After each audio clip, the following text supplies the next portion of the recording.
Look at the Democratic side. We're joined now by Steve McMahon. He's the CEO and co-founder of Purple Strategy. He worked on 3 Democratic presidential campaigns, including as a strategist and consultant for Governor Howard Dean's 2004 presidential campaign. And Steve, Howard Dean's campaign may be a model for what we're seeing tonight. A very important written statement by the Sanders campaign tonight, in which Bernie Sanders says, he gives this reason why he's staying in the race. That's why this campaign is going to the Democratic National Convention in Philadelphia with as many delegates as possible to fight for a progressive party platform. Right. And then, Steve, he lists all the items he wants in that platform. And in that written statement, not one word now, not one word about a path to the nomination. Right. It's interesting. It's actually, I think, a little more reminiscent of a campaign I worked on as a kid, Ted Kennedy's campaign back in 1980, where there was a certain point in the campaign at which it became clear that he wasn't going to be the nominee, but he felt strongly about a number of issues, and he wanted to continue in the race, and he did. He wanted to make his case on the convention floor, which he did. He actually won quite a few platform battles at that convention in 1980, but in the course of doing that, most of the Carter people would say that he probably didn't do President Carter very much good in terms of coming out of that convention in a way that he could win the general election against Ronald Reagan. Now, fortunately, Democrats this time won't be running against Ronald Reagan. Donald Trump can steal his slogan from 1980, but he's not ever going to be Ronald Reagan, the candidate. And I think that, you know, that makes this a little easier for Democrats to absorb. But you're right, Lawrence. The rationale for his candidacy moved tonight from I'm going to win this thing, or I can still win this thing, to I'm going to continue to fight because I care about these issues. It's not an illegitimate thing he's doing. How he does it becomes really important, though.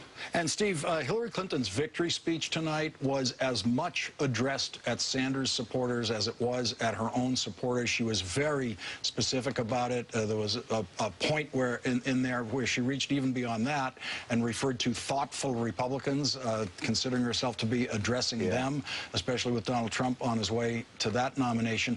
And so she is clearly working right now on bringing the Bernie Sanders supporters her way. Yeah, I thought her speech tonight was very, very artful. She was very respectful towards Senator Sanders and the ideas and the issues that he's raised and brought forward in this campaign. But she's also very mindful that there are a lot of voters out there, swing voters, who don't like Donald Trump right now. And before Donald Trump gets to reinvent himself or tries to reinvent himself, I think she wants to start to make an impression on some of those voters, which I thought she did pretty artfully tonight. Steve, talk for a minute about the emotion in that war room tonight when they are staring at this situation and they're thinking literally not just about what we do next, but what do we say next, and they come up with this written statement, which the candidate certainly had to approve. That's a tough night, sitting down composing this. Yes, that's a very, very difficult night, because you can see, you know, just reading the tea leaves, and I am just reading tea leaves now. You know, Tad Devine earlier today said tomorrow's a day for reassessment. If we don't have a path to the nomination, if we can't get the delegates, we're going to be honest about that. I mean, one of the things about the Sanders campaign that has really benefited it is this sense of authenticity. So Tad did that. Tad's a very honest guy, and he was just being candid. And you could see the reaction from inside the campaign. They weren't ready to think about this. They weren't ready to consider it. I think Senator Sanders' wife very quickly swatted it down. And so, you know, that's the kind of thing that happens when you get the rational, kind of thoughtful strategist who's supposed to be detached a little bit from the campaign and the emotion of the moment. And the emotion of the moment, when those two things collide, you sometimes see this. And I think what you're seeing in the statement tonight is a rationale for going forward, but it's not the same rationale as yesterday.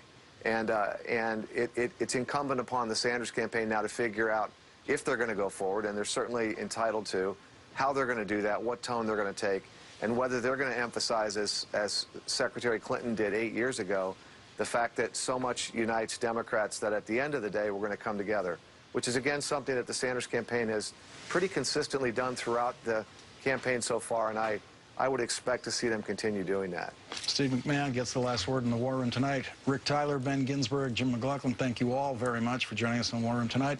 Up next, we're going to go out on the campaign trail.